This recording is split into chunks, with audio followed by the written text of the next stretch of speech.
Are you aware that a significant number of KiwiSaver members are completely wiping out their retirement savings? It's a concerning trend, and understanding the details is crucial for anyone involved in KiwiSaver.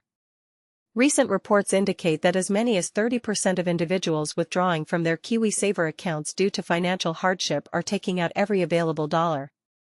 This is happening because of the rising cost of living.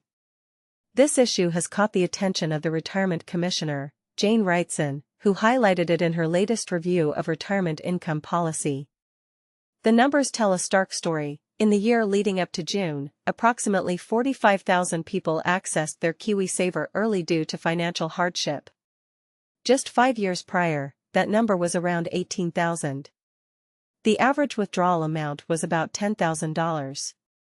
Wrightson warns that these withdrawals can have a lasting impact on a person's retirement.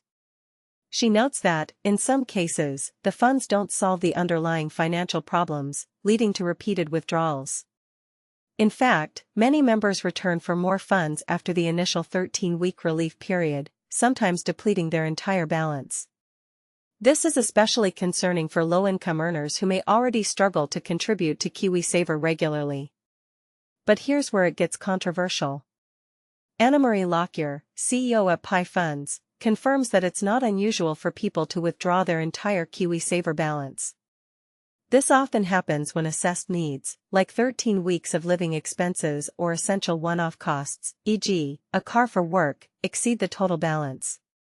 In these situations, the total KiwiSaver balances involved are usually on the lower side. It's important to note that KiwiSaver providers aren't the decision-makers in hardship applications. The assessment is carried out independently by the scheme's licensed supervisor, who applies strict legislative criteria. There's a common misconception that hardship automatically allows people to withdraw all their savings, but that's not always the case. The supervisor determines the withdrawal amount based solely on demonstrated financial need.